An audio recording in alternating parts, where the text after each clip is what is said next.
Hey guys, Model Man Frank here. What we got here is a Piper Cub.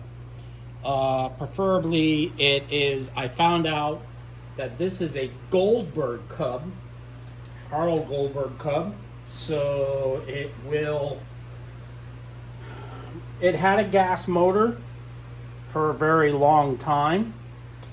And the gas motor is no longer on here. This was given to me by a friend of mine. And he knows that I like taking on projects like such to fix up old planes and get them back up and running again. So he gave me this one. It was covered with this type of material. I'm not exactly sure what it's called, but it is a monocoat style substance that makes it look, like stretched fabric. And it is in relatively pretty decent shape, but I'm not going to keep it on here. Plane's going to go through a repaint.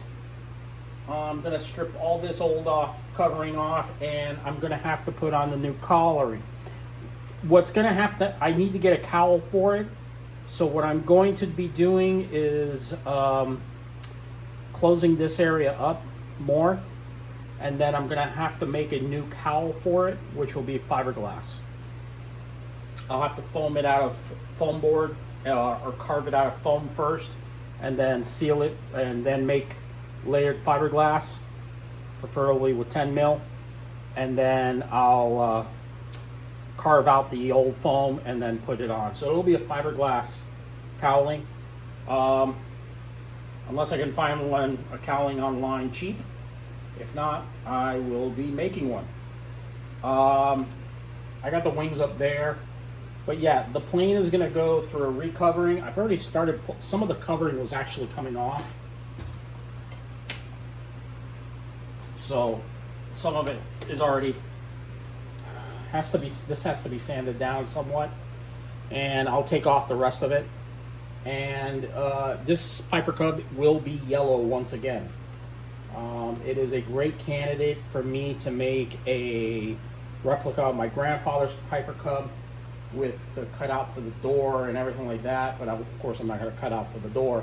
But yeah, put in the little triangle area for the door, and also for the cowling to go on. I'm not going to remove this glass or anything like that. I'm going to keep this on because I think if I remove it, I think I can remove it. Actually, it's pretty loose right now, so I may just remove it and put it aside, because you really don't want to mess that up. So with that said, I figured I'd just give you guys a little update of what's going on with this bird. Had some problems with one of my aircraft, and yeah, so I have to do some work on it, but you'll see an update on that, and updates on other aircraft as they come along. So stay tuned. Lots going on in the shop. Model Man Frank out.